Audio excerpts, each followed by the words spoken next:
Welcome back to Prospect Channels TV. My people, don't come back again with another bonga update too. This video you're about to watch go shock you.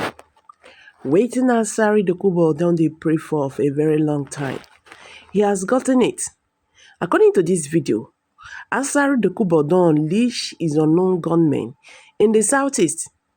And this one make it be say Namazinam de Kanu, you understand? Just like just to call a dog a bad name or how they take the talk am. Yes. So that is just what is happening right now. I will drop this video. All of us go watch am together. Make we see how far this man don dey go for Igboland. Don't forget that before now he have said it that he was contracted, in the southeast to protect the southeasterners from Azinam Dekano and Simon Ekpa. Nothing when Musa Nagosi forget. Hiya guys, let's get there. I will be right back. Breaking news. Breaking news. They have unleashed Asari Dokubo to start committing crime and killing Nigerian soldiers in Igboland. Just 72 hours after Nnamdi Kanu's sentencing. They have unleashed Asari Dokubo on known gunmen. Because of course, if you are following my channel, you will know that I have exposed Asari Dokubo as the contractor responsible for the unknown gunmen evil going on in the southeast. All they are doing is to justify the conviction of Nnamdi Kanu, and to sway public opinion to themselves as regards the case of Mazi Nnamdi Kanu. But they have failed. All right, guys. You see, these are the things we've been talking about the Igbo leaders not really paying attention to all these things that's been going on in the southeast. Several times, Asari Dokubo have come out boldly on social media to tell the world that he was on contract to deal with IPOB agitators in the southeast. Now, they have started again. All these ones now is just, so that it will look like what the government was trying to do, they were right all this while. Okay, look at it. They have jailed Mazi Nnamdi Kanu for life imprisonment. Right? So why all these ones? Why all this display?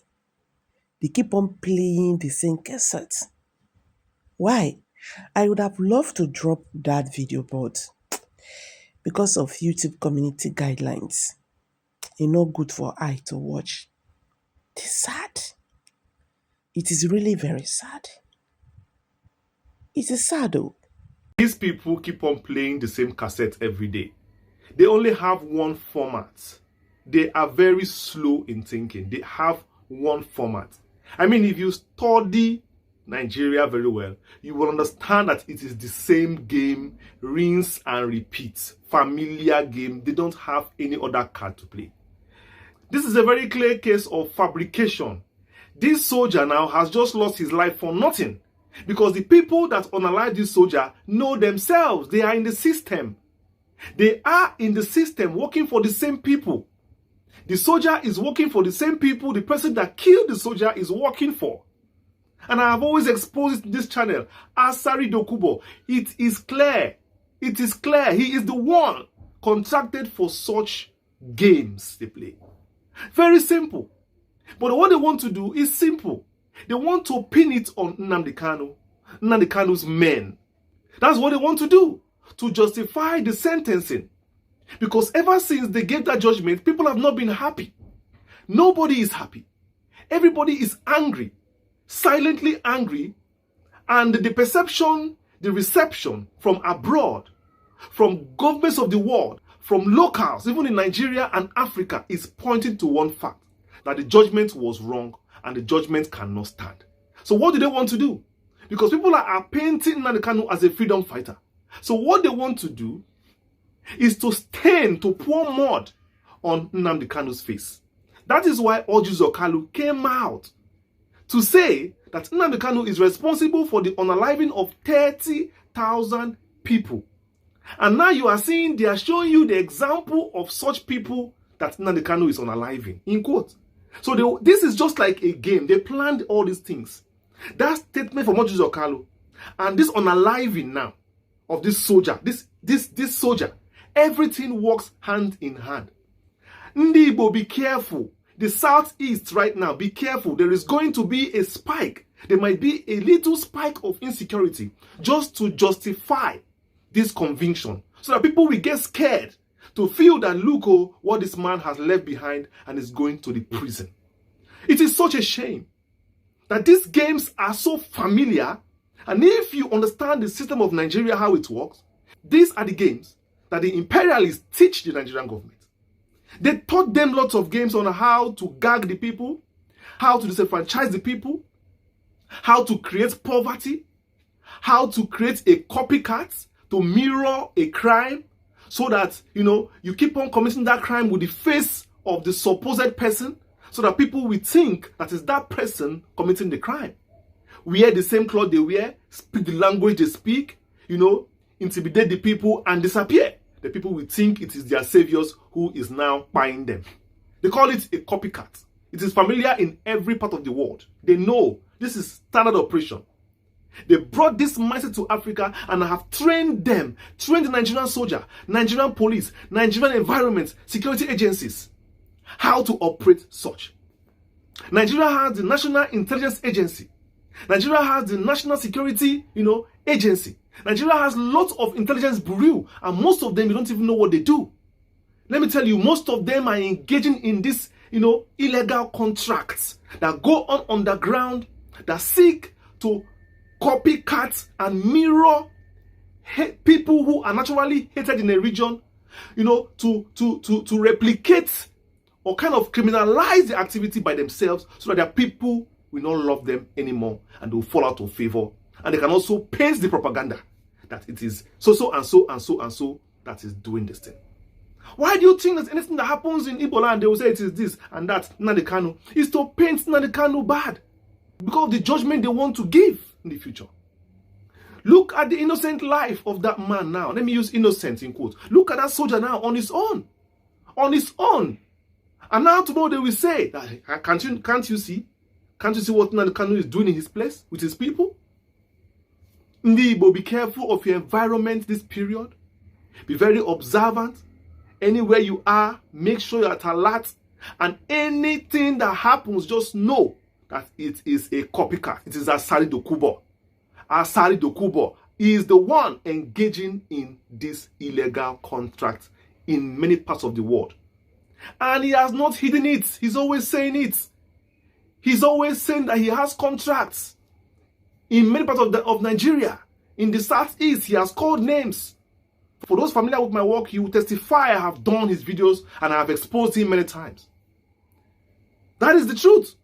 So don't let anybody fidget with you. There is nothing like unknown gunmen. Unknown gunmen is Asari Dokubo. Unknown gunmen is Asari Dokubo. Simple and short. It is a program that they are yet to close. It's a program that they are in control of. They know what they are doing.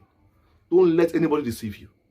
Don't let anybody deceive you. We are calling upon the entire world to beam their searchlights in Nigeria to see what is going on and how they go about unaliving their own security agents and how they go about enforcing it at home and how they go about creating artificial insecurity just to paint a whole region bad.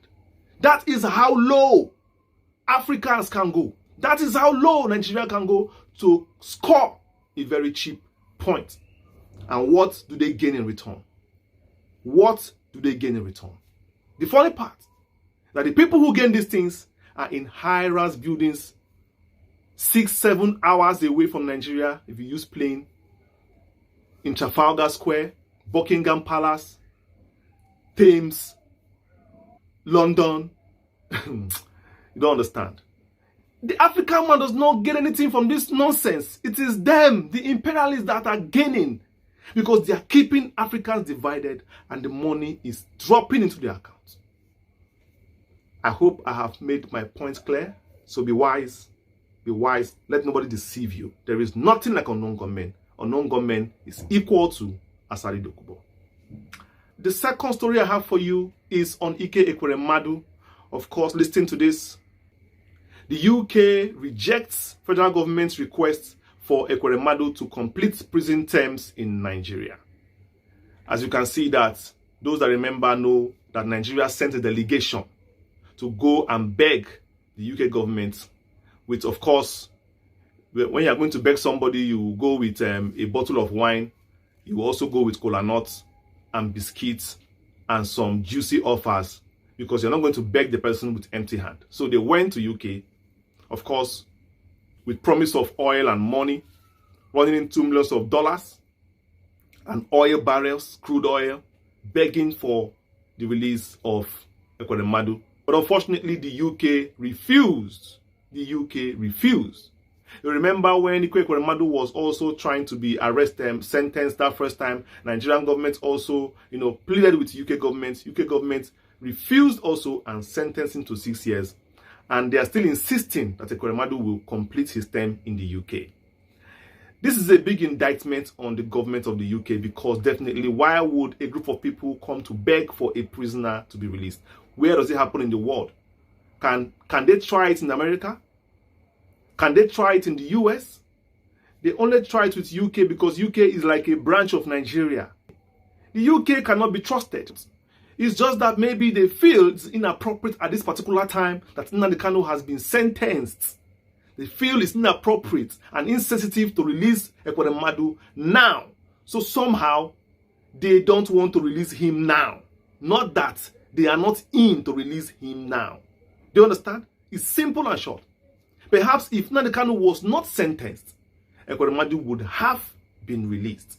So releasing Ekweremadu will leave so much bad taste in the southeast and some parts of Nigeria, because now you are sentencing the favorite child of the Igbos to prison, and you are begging for the release of the one that we don't understand his character, the one that does not do anything for his people. He is legitimately, suffering the sentence of a crime he committed in the UK. So why is the Nigerian government begging for the release of a convict? A convict that was tried in one of the best courts and societies of the world. When you are sentencing Nnamdi Kanu, somebody who is innocent, not a convict. He was not tried with a law. Ekweremadu was tried with a known law in UK. A known law that the judge read the law. He read it before sentencing Ekweremadu. But Nnamdi Kanu was not sentenced with a law. There was no law used to sentence Nnamdi Kanu. Still, you don't want to bring him out. You will put him in a prison far in Sokoto State. And you go with your files, have a delegation, fly over the seas to go and beg. The same way you beg bandits in the bush, the same way you cooperate with bandits, the same way you discuss with terrorists. This is standard procedure of Nigeria. Misplaced priorities. Misplaced priorities. They don't know what to do with power. They don't know what to do with power. They don't know what to do with government. They just go there and start negotiating with the wrong people and disenfranchising the right people. Nigeria is like that person that hates his family but loves his friends more. I know many of us know people who actually don't do anything for their families. They don't want to hear their family, but they go outside and start dashing money to their friends. That is a very bad behavior, and that is the kind of character that Nigeria has. Southeasterners, be very careful. Guide your environment very well. Don't be surprised for this kind of games that Nigeria is going to play in the Southeast to pin Nnamdi Kanu, to legalize his sentencing, because as far as we are concerned, Nnamdi Kanu was not sentenced. It was an empty seat that was sentenced. Hi guys, kindly like this video, share this video, let it go viral. Thank you. See you in my next video, and bye for now.